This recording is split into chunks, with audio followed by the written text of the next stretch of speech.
What's up, guys? Welcome back to Madman Music. In today's episode, we're talking about a guitar that I have come to find is completely tried and true. And that is none other than the ESP LTD EC-407.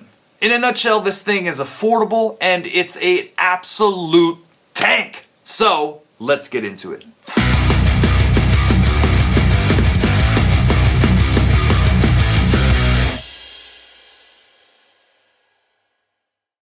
Alright guys, welcome back. Before we get started, as always, you know the drill. Like, subscribe, helps this channel out greatly. Do it now. Thank you.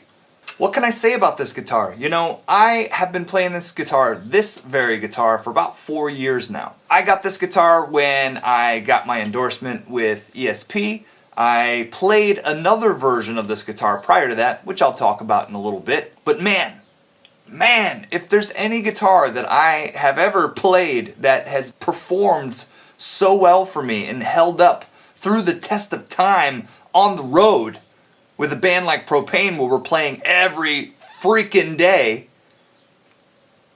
it's this one. This one freaking kills, man. It is an absolute beast. Let's talk about some reasons why. The construction of this thing is hardcore, okay? So, first of all, mahogany body, rosewood fretboard, binding all the way around this beast. You cannot top that. It looks classy. Flat black finish. Thing looks like something Batman would play. And if Batman would play it, I'm gonna play it, okay? Real classic looking, has that typical Les Paul vibe with a little bit of modern flair. Tune-O-Matic Bridge, thin U neck, and of course, active EMGs. This thing, man, it's held up for me for a long time. When I first started with Propane, my first tour I had an EC-407, but it was an older model. It was a Chinese model. These guitars, they get made over the years, they get made in different warehouses all over the world. And maybe it's supply and demand, maybe it's price, maybe it's contracts, I don't know the business, but there's a massive difference between the older EC-407s and then these newer Korean-made EC-407s. Now, I know that there's a handful of guitar manufacturers over there that make all kinds of different stuff. You know, so I think it's maybe it's a random pick. Who knows where you're getting what? But just do me a favor. If you're gonna pick up one of these guys, make sure that you just try to find out where it's made. In my opinion, the Korean models have been the real tanks. The older Chinese model that I had, the neck was super thick. It felt like I was playing a boat oar or something. It was insane. And it just didn't have the same quality feel that this guitar has. This guitar has the feel of a neck-through body. Now, of course, it's a set neck, but has that feel of a neck-through body, whereas the other Chinese model looked like a traditional set neck guitar, where it would come to a hard line point that you could see the neck is actually set into the body. But this model, super smooth, super sleek. Now you guys may know I've done a ton of videos on my E2 Eclipse 7 string, which I'll link, of course. And that guitar is like playing butter. But let me tell you this. This guitar is not far off from the same exact feel. So if you're looking for a guitar on a much smaller budget, you're not going to go wrong with something like one of these. The feel is quite comparable here. When I switch between both of these guitars, it's sort of effortless. The only difference is that this has the feel of a Tune-O-Matic Bridge, whereas the other one has a much lower profile feel of an Evertune Bridge. I don't really have many bad things to say about this guitar. As soon as I pulled it out of the box, it felt awesome, which I feel like is something I say a lot about ESP guitars. And after touring with it for 4 years now, it doesn't really look like it. I do have some spots here where my finger touches, where it's wore some of the paint, and of course up here where my arm is. And the back of the neck, of course, has a little bit of shine to it because I'm playing all over the place and, you're wearing down that paint job. It's gonna happen. But I can promise you, the flat black paint job on this guitar has lasted me much longer than the one on my E2. Could be a difference in the type of paint that they use, difference in the type of clear coat. Maybe the E2 uses a type of paint that is a bit thinner to not totally choke the tonality of the guitar. I don't know. But what I do know is this guy has lasted me for a long time. So for the price, it's been an absolute tank. It's been a beast for me. Now it sort of resides in my backup guitar position, as I do play the E2 as my main guitar, but this one is near and dear to my heart. It was my first guitar that ESP sent me when I got endorsed, and it's just one of these things that, like, it's sentimental. It's sentimental. The EMGs, I mean, come on. For metal, you can't go wrong with EMGs. It's got the 707 in the neck, and it's got the 81-7 in the bridge, and, you know, it's fucking metal, man. Come on. It doesn't really get much more metal than this. To be honest, I guess if you're looking for a 7-string guitar that's got a lot of versatility to it or a lot of dynamics, maybe this one isn't the one, because this one's just going to be a full-blown, full frontal assault of metal in your face. 3-way selector because, you know, we ain't playing around with any kind of other tonalities. It's just metal! And it's super cool. Overall, the weight isn't terrible. It does tend to get a little bit of the headstock dip, the headstock drop, if you will. But, of course, I use these awesome Richter leather straps, and stays nice and in place. So that's the pros. Let's talk about a few of the cons. There aren't really many cons about this guitar, to be honest. The things that I think that you should really pay attention to are the fact that, you know, the Tune-O-Matic Bridge that's on it, that comes with it, is a pretty standard Tune-O-Matic Bridge.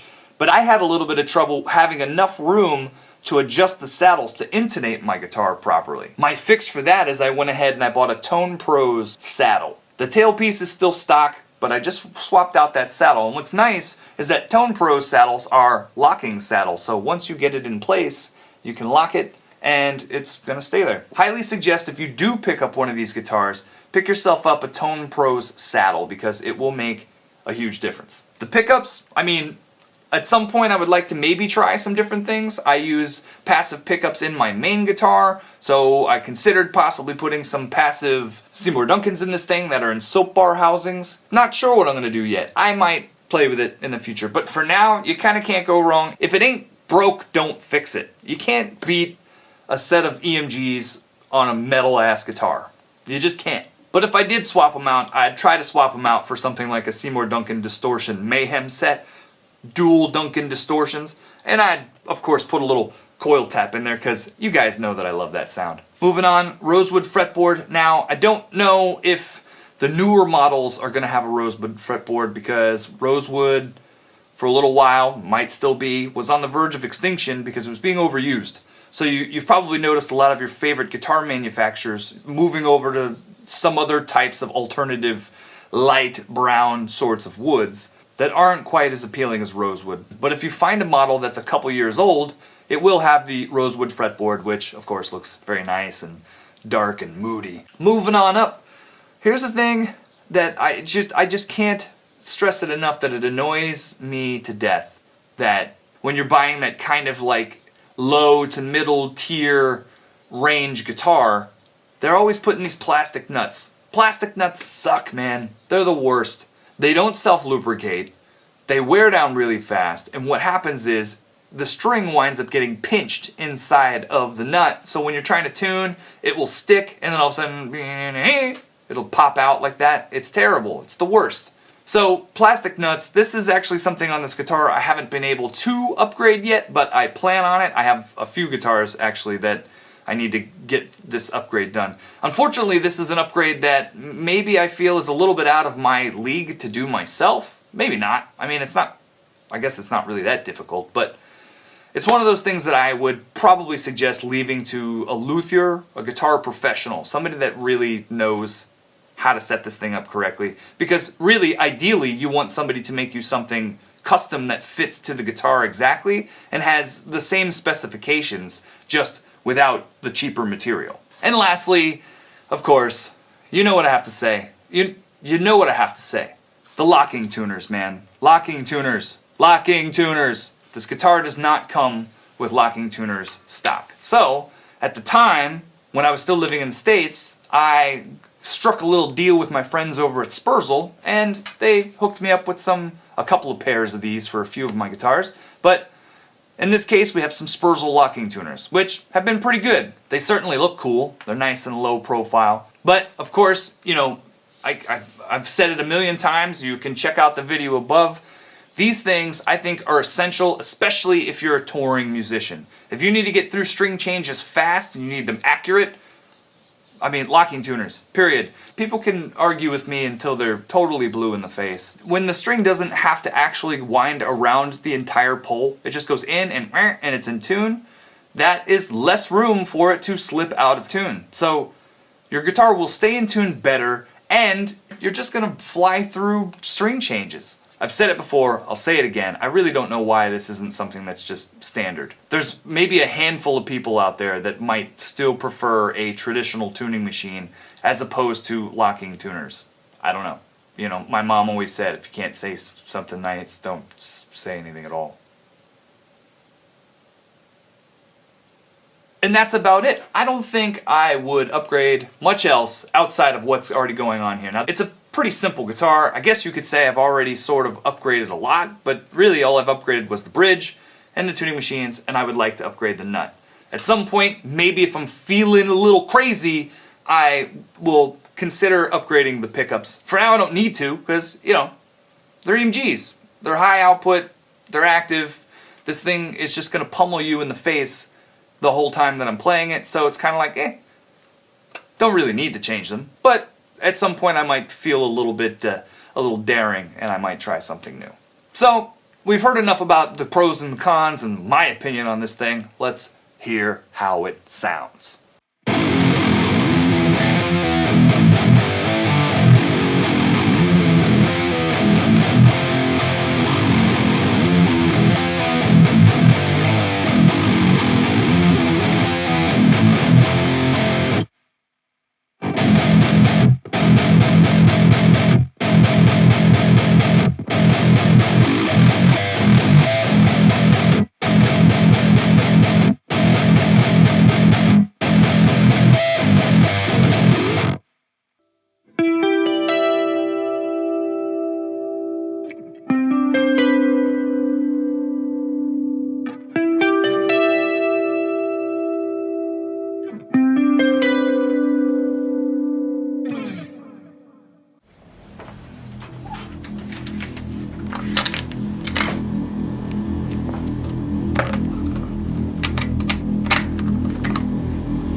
Alright, that's the LTD EC-407. This thing is a tank. I would recommend it to anybody that's looking for something that's super heavy duty, simply made, and just rocks. It looks awesome, it plays awesome, it does its job, which is what it's supposed to do. Some minimal upgrades will take you a long way, and they're not even entirely necessary. They're just upgrades that I feel that the guitar needed for my playing preference. So, check it out. As always, thank you so much for watching. Again, if you haven't already, like, subscribe, you know the drill. Head over to teespring.com, pick yourself up some merch, head over to patreon.com, become a patron, help support this channel so that I can keep giving you good, awesome, solid information, and we will see you in the next video. Peace! Now, of course, this guitar doesn't have a giant Evertune system in it, so it's not quite as wet. Wet. Wow, wet. This guitar, if you're getting your guitars wet, well, I don't know what I'm saying anymore. Ah!